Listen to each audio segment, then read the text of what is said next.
Well, hello everyone, and thank you for being with us, whether you are here in the room in Berlin or whether you're joining us virtually around the world. You're very welcome to our deliberations today. I'm Declan Curry. I'm a journalist and broadcaster. I'm based in London. I've been reporting on business for nearly 30 years, and I've been involved with this event and its predecessors for the best part of a decade and a half. I'm delighted to be here as your moderator today.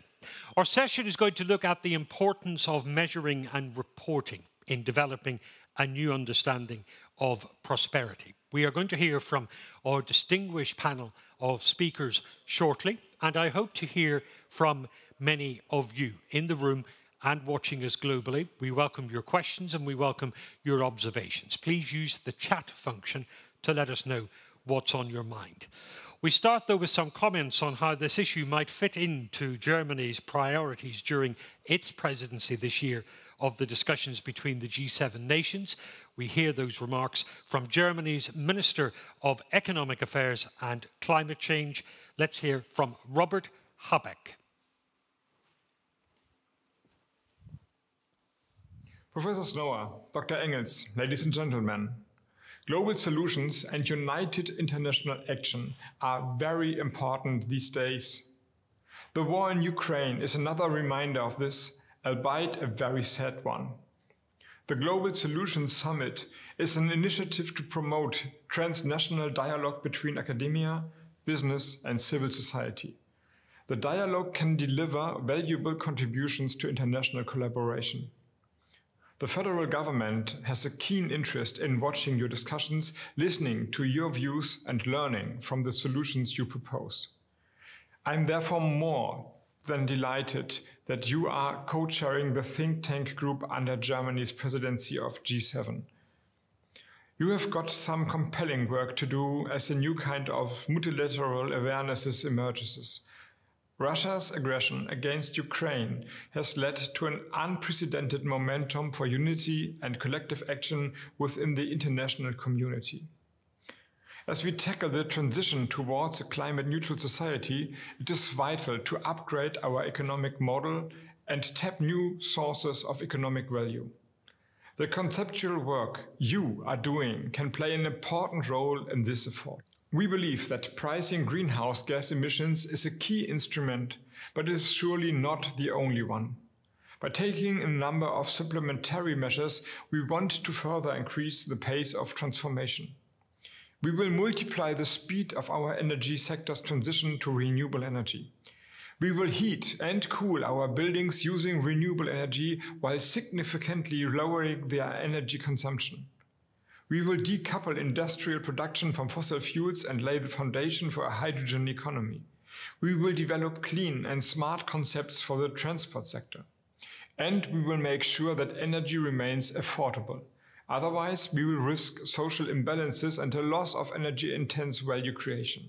Strengthening the circular economy will also play an important part in our effort. If we are to deliver tangible progress in all of these areas, the instrument of carbon pricing needs to be complemented by massive private and public sector investments. That is why we have agreed within the EU that the carbon price in emission trading should no longer fall below 60 euros per ton. At the same time, we have committed ourselves to avoiding massive overnight price spikes. A surge in prices, such as those we are currently witnessing as a result of the geopolitical situation, can have drastic economic and social consequences. We will therefore keep a watchful eye on the situation to ensure the burden on people and the economy will not become intolerable. And this is exactly where international cooperation is so important. Together with our partners in Europe and across the world, we will discuss, among other things, the possibilities for a harmonized carbon pricing scheme. Ladies and gentlemen, new technologies need to be developed and applied all over the world. To make sure that the 2020s will become a decade of forward-looking investments, we in Germany have allocated some 200 billion euros to a climate and transition fund.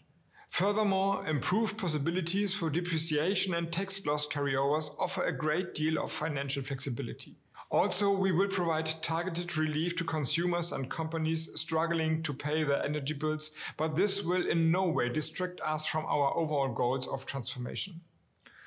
All these challenges and goals are also mirrored by the priorities we have set for our G7 presidency. For the first time, climate, energy, and environment issues will be dealt in a common track. This is closely connected to the first priority of our G7 presidency program, Sustainable Planet. We are committed to delivering G7 leadership, one that is capable of leading by example through concrete action in the effort to reach the 1.5-degree target. Our agenda puts strong emphasis on international alliances and partnerships, but also on solidarity and an inclusive and just global transition. In addition, we will use the G7 trade track to focus on WTO reform, the establishment of a level playing field, and sustainable and resilient supply chains. Together with our partners, we will thus create the necessary momentum for a reform of the multilateral trading system. Ladies and gentlemen, aside from economic performances, there are other social factors to bear in mind. For instance, the degree of solidarity shown by a society's members, the extent to which a nation enables its citizens to take control of their destinies, and finally, its commitment to preserving the natural foundations of life. Going forward, the federal government seeks to give greater consideration to these dimensions of welfare and progress, which requires a sort of internal auditing system for economic policy. This year's annual economic report has seen the start of this work. We want to and we will continue to work on this issue. Also, the Global Solutions Initiative has come up with a number of important proposals in that direction. Therefore, it is with great anticipation that we are looking forward to your discussions. So please, share your insights and inspiration. I wish you an enlightening conference and a great many rewarding encounters, be it in the virtual sphere or here in Berlin. Take care and stay healthy. Well, thanks to the Minister for his stimulating comments and for his good wishes as well. We will reflect further on those during our discussion. The theme of our discussion, just to remind you, is towards a new understanding of prosperity, measurement and reporting. Our future depends on our ability to transform our economic system. To achieve this, a new conception of prosperity is needed. I'm delighted to introduce our speakers here in Berlin. I invite to the stage Guillaume Lafortune of the UN's Sustainable Development Solutions Network, Katharina Lima de Miranda of the New Institute, Germany, Ulrich Sturck of PwC, Germany, and joining us virtually, Dame Henrietta Moore from University College London. Give them all a round of applause just to make them welcome.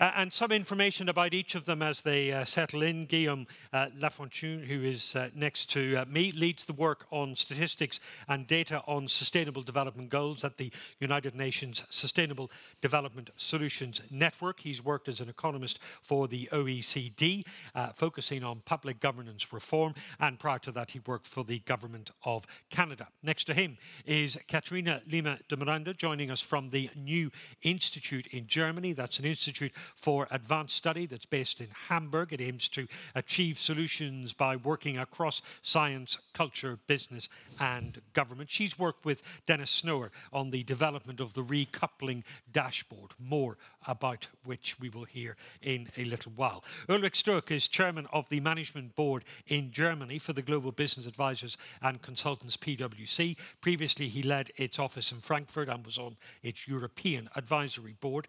Joining us remotely, Professor Dame Henrietta Moore of University College London. She's the founder and director of the Institute for Global Prosperity at UCL. She's worked over many decades to improve learning, health and citizenship all around the world, most notably in Lebanon, when it was temporary home to the world's largest proportion of refugees.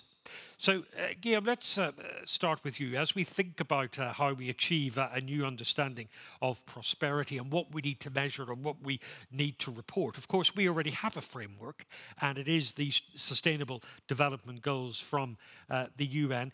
How are they helping to give us a new understanding of what prosperity is?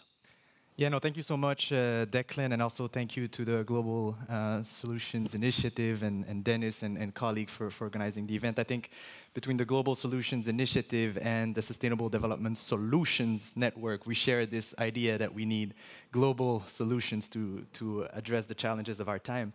So I think to go back to your question, Declan, and also on the topic today about towards a new understanding of prosperity. I mean, back in 2015, we were able, all UN member states agreed on a set of 17 sustainable development goals and a 2030 agenda, which, when we look at the situation now, might seem incredible that the entire world could come together and agree on 17 sustainable development goals. And I think it's our role as civil society researchers, research institutions, to keep those goals alive in the current context where the short term with COVID, with what's going on in Ukraine is taking precedence, to not lose sight of those long-term objective, of course. And in the words of the UN Secretary General, to rescue the 2030 agenda, which in our view at SDSN calls for policies and financing on 6 major transformations. And on the measurement aspect, when we look at the situation in terms of SDGs, we see that some of the largest countries in terms of GDP do not perform that well, actually, when you look at the SDGs. And the United States performed 32 in our SDG index and dashboards. And even on per capita basis, countries with large... So by design, measuring the SDGs and the SDG index is a beyond GDP measure. So that's the first point. Important to keep the SDGs alive and to continue to track them in a rigorous way. A second quick point, which I think, what's going on in Ukraine just shows how interconnected our economies are and the disruptions in terms of food supply chains, for instance. And in our view, as we're thinking about how to strengthen measurements around sustainability, we feel it's extremely important to also capture those externalities, right? Some of those externalities through, for instance, consumption and trade by outsourcing key sectors to other countries and re-importing the production. And on the measurement side, the measures for this are becoming very robust through multi-regional input-output tables. We're able to put numbers of the amounts of CO2 emissions, biodiversity threats, deforestation, but also social impacts that we're having through our consumption. This is largely outside of traditional statistics, but this is an aspect which is very important, and there's a negative correlation when we look at this at SDSN between our spillover index and per capita GDP. Rich countries generate the bulk of those consumption-based impacts throughout the world. A basic observation. You mentioned progress, and of course progress has been disrupted by the pandemic, and Russia's criminal invasion of Ukraine will also hold back things as well. I'll come back to that thought in a minute. I want to put a more basic point to you, that there are 17 goals. There are 169 targets associated with that. It's too much. It's too much to keep track of. It's fine for statisticians, but in the real world, it's just mind-bending. Yeah, I mean, they are surely, those SDGs are surely imperfect, but, they have the merit to exist, right? So we have a common framework, a common language with who we can speak with 193 UN member states. And you said it, 17 goals, 169 targets, more than 240 indicators, which I think by being comprehensive also allow a lot of work on the data, the measurement across the world so that we strengthen the measures that are available. Now, having said that, and I think you are right, Declan, that there was a need a few years within the SDGs to operationalize this agenda a little bit, both for countries, but also for companies. And it's great that we have PwC here, because it's true that by themselves, they were not necessarily an action agenda. At SDSN, we've put forward 6 key transformations for the SDGs, which take into account the synergies and the trade-offs across the goal. So very quickly, one is about education, gender, and inequality. Second one is on health, well-being, and demography. Third one is on industry decarbonization. Fourth one is on food, land, water, and ocean, sustainable management. And the fifth one on urban cities. And the sixth one is on harnessing the digital revolution. And they are underpinned by two key principles, leaving no one behind and circularity and decoupling. What we're advocating at SDSN is for robust policies, but also financing for those six transformations. Here in Europe, we've been able to tap into markets to finance the recovery programs, which is not the case in many parts of the world where fiscal space is very limited, right? And so I think, again, to go back to the UN Secretary General this year in his address to the General Assembly in January, his second priority after addressing COVID is about channeling the right magnitude of financing to the countries that need it the most. And I think this is a very crucial priority right now. A last word on this is that when we look at our six transformations and we look at other frameworks that have been put forward, I think one positive sign is that even in the corporate sector, when we look at the work programs of organizations like the World Business Council on Sustainable Development, they have also 6 work programs. There's the transformation system of the World Benchmarking Alliance also, where we see a lot of commonalities between how the operationalization of the SDGs have been conceptualized for countries, but also how businesses are also sort of taking ownership of this agenda and translating the goals into operational metrics and targets and policies. Okay, thank you. We'll hear from business presently. We'll hear from Dame Henrietta Moore in a little while as well. Henrietta, I know you had difficulty dialing into us, so thank you so much for your persistence. Unfortunately, you missed the glorious introduction and build-up that we gave you at the start, so you've got a lot to live up to when we get to your particular observations. Katharina, Lima, de Miranda, this point about how easy is it to say what progress is and measure how much progress we are making towards it is part of the thinking behind the recoupling dashboard, the work that you and Dennis Snower have been doing. Tell us a little about that. Yeah, so thank you very much, Declan, and thank you also, Guillaume, for the point with the SDGs. I think this is an important framework that we have, and also I think good moment to remember that actually all countries of the world have agreed on a common framework, but you have already mentioned it might be a little bit too complex to become a headline indicator for prosperity measurement. And I think what we need is a small set of indicators that we all can agree on, possibly worldwide, and have a push forward to actually measure and follow up on these measures to guide policy decision-making, to guide businesses as well, to promote societal and planetary well-being. And we know that what we treasure is also what we measure. And for too long, we have seen policymakers focusing too much on economic growth and at the expense often of societal well-being within planetary boundaries. And I think this is problematic because economic integration and growth are not automatically accompanied by societal and environmental well-being. And we're seeing this drastically at the moment. So this is why we say we see that countries, their economic prosperity becomes decoupled from social prosperity. And many of the current challenges that we are facing, collective action problems like solving climate change or a pandemic, arise from this decoupling. So the idea of recoupling in a sense of recoupling economic and social prosperity. Now, we believe that we need a normative foundation on the measurement of prosperity, and I think that only when people's fundamental material needs are met, when they feel securely and meaningfully embedded in society, when they have the power to influence their own life, and when they live respectfully within planetary boundaries, then they achieve a wider sense of human well-being. So what we need are indicators that cover these 4 fundamental aspects of human needs and purpose. And these are present in all cultures around the world. I think we can agree that these are important drivers of human well-being and giving a sense of purpose to people. And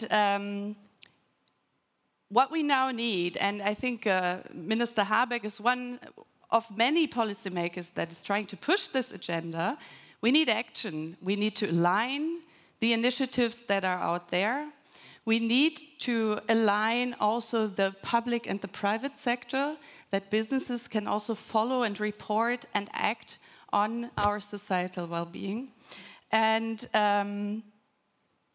I think now is a good time, but it's also a risky time, because we've seen Minister Habeck saying, well, we need to compensate people for their energy bills, rising energy bills. So we might come back to putting economic prosperity first and neglecting again social prosperity. You've gone exactly to the question that I was going to ask you, that when we were having discussions like this about how you measure progress on economic grounds, but also on grounds of environmental protection and on agency and on solidarity, it's easier to have that discussion when people are feeling economically comfortable.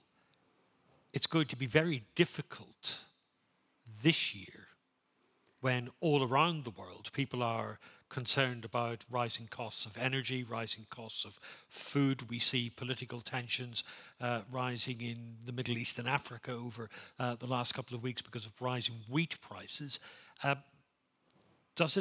Is that going to make it more difficult for researchers like you and Dennis in advocating your case?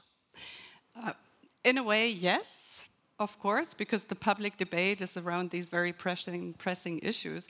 But I think, nevertheless, we should push for this agenda to come to the front lines, because what we see is that, for example, having a cohesive society, having an empowered society, also leads to more effective policy making.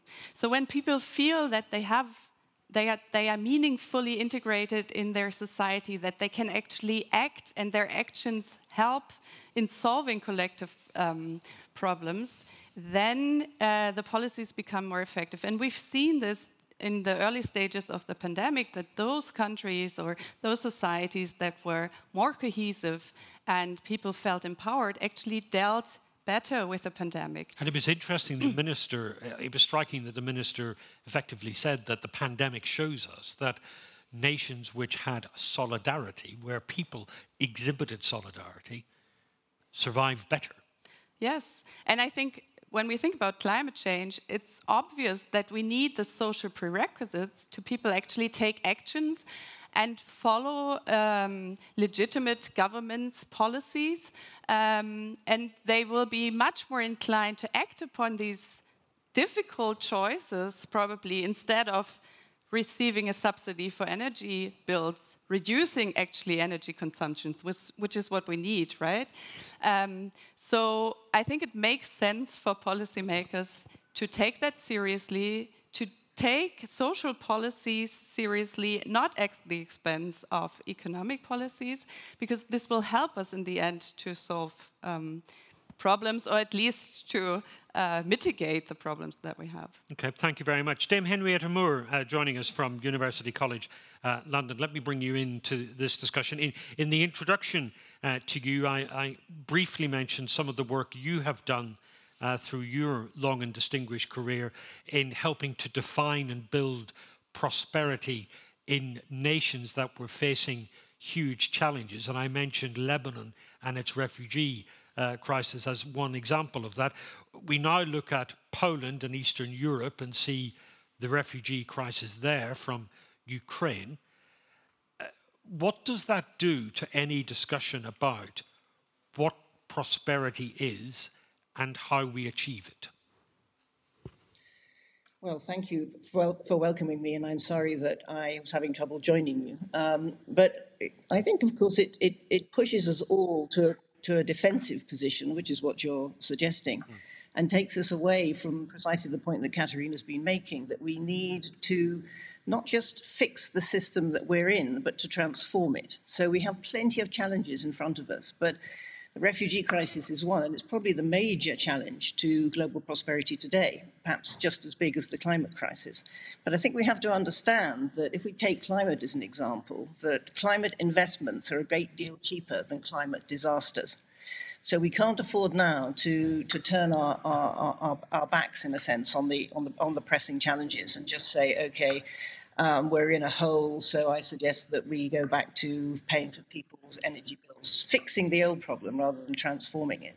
And I think we need to think about, when we talk about prosperity in the way that Katharina is doing, she's effectively saying not just that we need to measure prosperity differently, but we need to redesign it for the 21st century. And I think it's that process of redesign that's been called for across many countries in the world. And there are a very large number of countries doing really excellent work in this area for alternative metrics right now. So a lot of the work that you've done has been about social participation and the empowerment of citizens. Are we giving enough emphasis to that? Katharina and Dennis's work talks about the importance of agency alongside material gain and environmental progress and societal progress. Are we looking enough at the community level in terms of what's achievable? No, we're not. And the reason for that is that, of course, we're sitting within an economic framework that talks either about macroeconomics or microeconomics and leaves out the middle bit, where all people live and experience how the economy is actually impacting on them.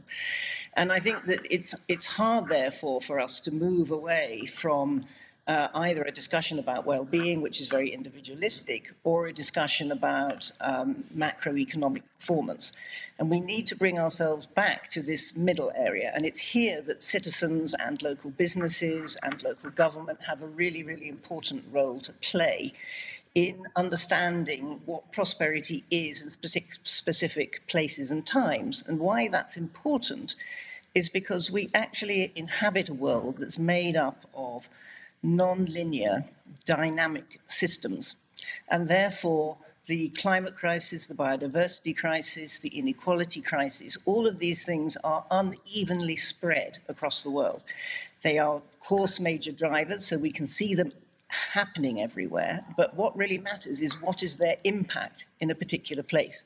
So if you live in say, Singapore, your experience of what's happening at the moment is not the same as living in a deindustrialized area of Europe.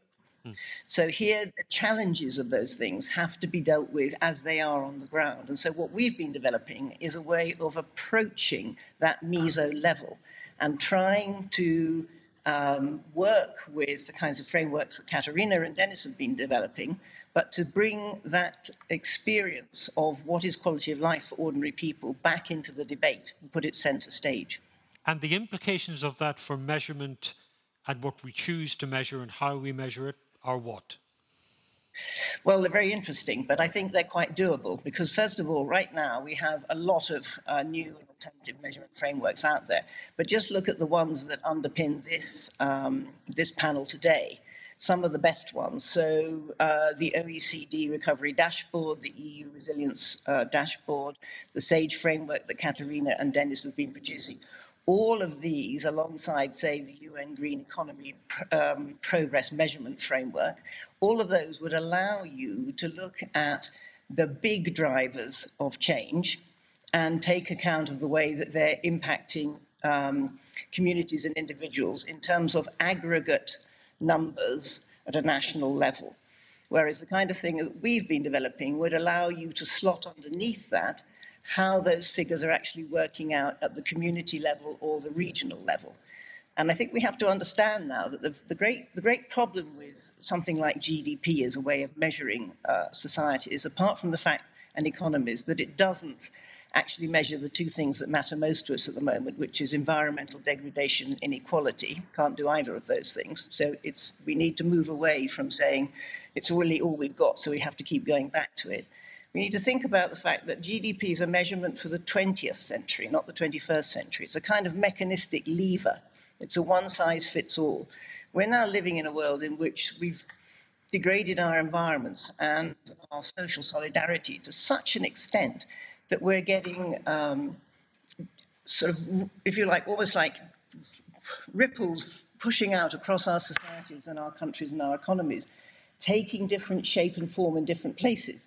And if we try to put all that back into one bottle and say, okay, we put a stopper on this and we say we can measure it all by GDP, it will explode on us. Thank you very much. Keir, just a thought on, there's a discussion on what we choose to measure. And as Katharina said, we want to measure what we treasure. At what point does the act of measurement and the information that we get from it change behaviour? Because if that doesn't happen, then we're all wasting our time. Yeah, absolutely. And I think one of the things we haven't discussed today is also the importance of having timely information as well. And here we're focusing a lot on outcome data, which is obviously absolutely crucial, and there's still very important data gaps out there. What we're trying to do at SDSN is also to put out, through the SDGs Today program, real-time information available so that a country, a government, a society cannot say, well, that was the situation 2 or 3 years ago, now things are much better. Well, we have the real-time information. And as part of that, I think another important aspect, which I think could be, we could say that that was to some degree, some of the positive effect that we've seen through COVID is all those trackers that are trying to track whether the investments, the policies that are put in place in a context of recovery are aligned or not aligned with medium and longer term transformations. And so, I think the gold standard for this is what the Climate Action Tracker is doing, for instance, by putting, what's the level of ambition of climate policies and whether the actions are aligned with the set of targets that are ambitious enough or not ambitious enough. And I think those kinds of policy trackers can be very powerful tools to make government accountable in real time, not 2 or 3 years ago, but in real time, and be able to help mobilize civil society in order for their government to act on those goals. So real-time information, I think, is absolutely crucial, and internationally there's still many issues with the timeliness of data, and policy trackers and real-time data can help. So it's about veracity and it's about accountability. Absolutely. Trust but verify, as someone once said in a different situation. Ulrich Sturck from PwC, you advise some of the biggest companies in Germany, some of the biggest companies in Europe and globally. Business is a great believer in being able to manage what it can measure. Does it know what it should be measuring? That's first of all a good question. Just one comment. I mean, you mentioned, I think it's generally true, but especially for the corporate world, the KPIs you're setting in front of your management teams, that's what is actually then managed, and what is managed, that's what you get, to be honest. So it's really depending on the KPIs. Saying you say have a focus on cash flow, you can be damn sure that everyone is optimizing cash flow and leaving other important KPIs outside the relevant frame. I think the difficulty for corporates is to find the right set. I mean, we just have heard GDP. I mean, just to melt it down to one master KPI, I think that's just not possible. So to find the right framework, you mentioned 17 SDGs, behind it 169 targets. Actually, that sounds a little bit overloaded, and you have to focus. I think what is also true, in order to have a long-term view, and I think in the corporate world, at least in the Western world, I think that I would give credit to the CEOs. They have a long-term perspective for the businesses. You also need to have, there's no long-term without short-term. So also to manage the short-term to be mid and long-term successful, I mean, that's why we have management teams. Now what is kicking in, I mean, for businesses, they are in a full transformational mode. And obviously, a question is not just by the shareholders, but stakeholders. What is actually happening with your firm? Are you moving into the right direction?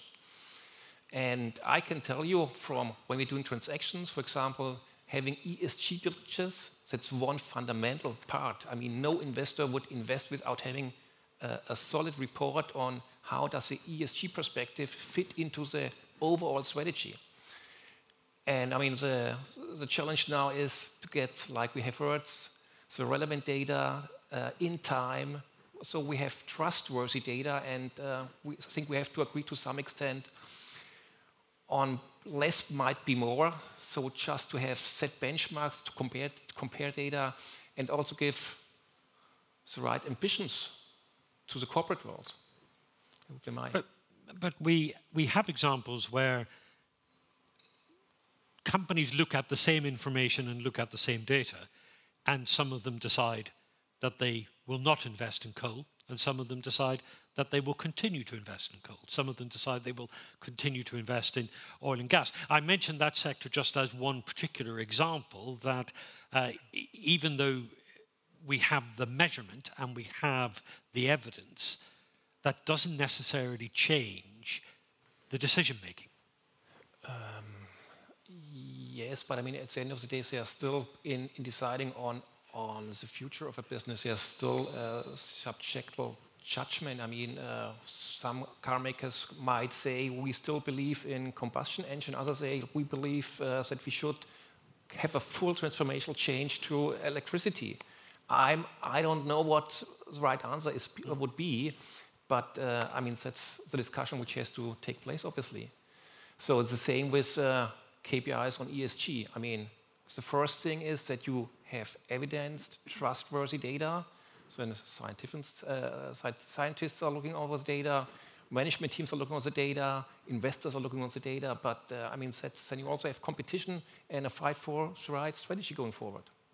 How do we know if progress is being made?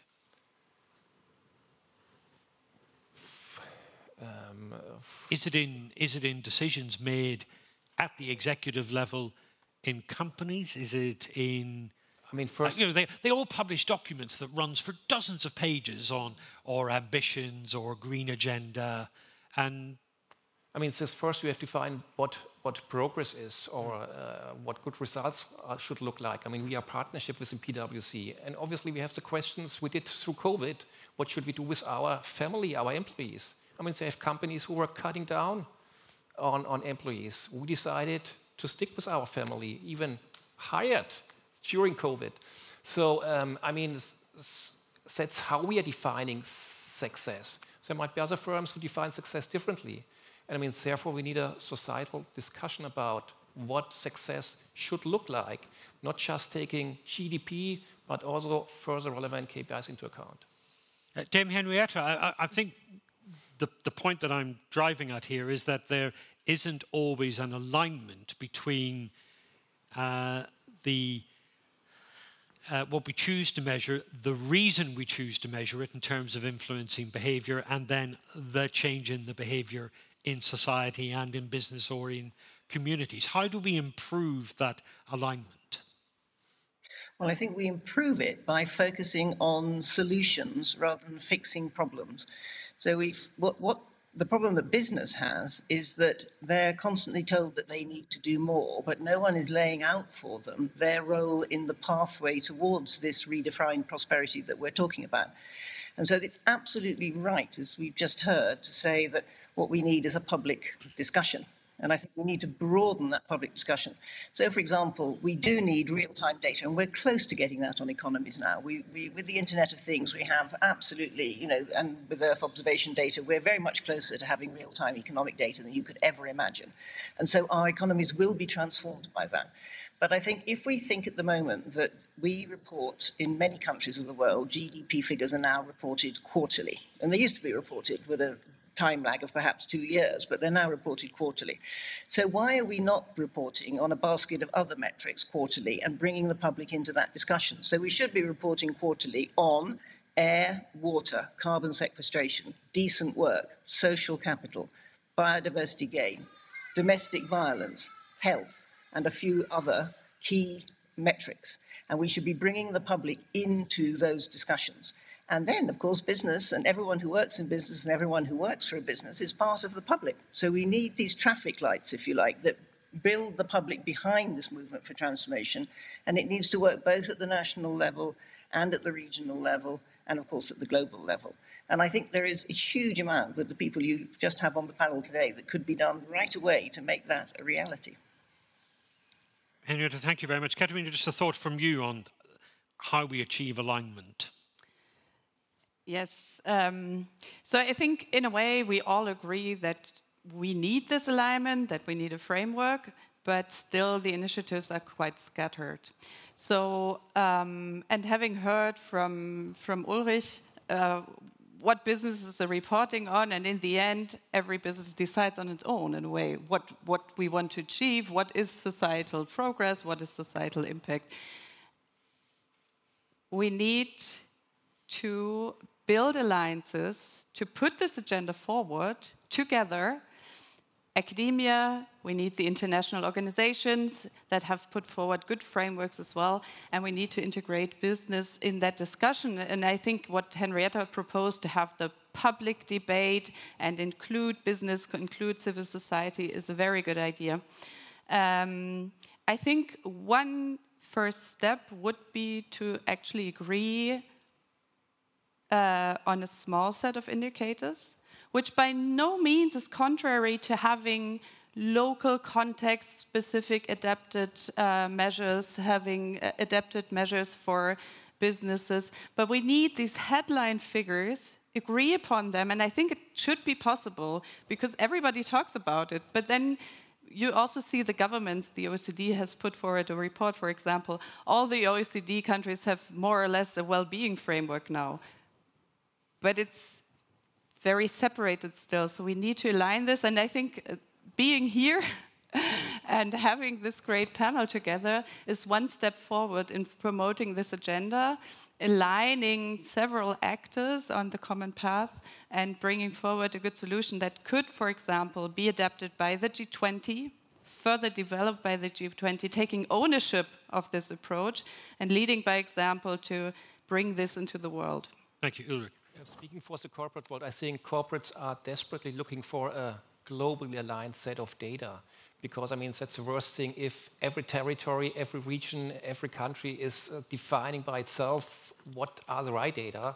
And, I mean, for a global company, in order to don't confuse people, you need one set. And then the interpretations, that's what we have heard, might be different, for example, on well-being. Because it's different, let's say, in EMEA than it's in South Africa, or South America, sorry.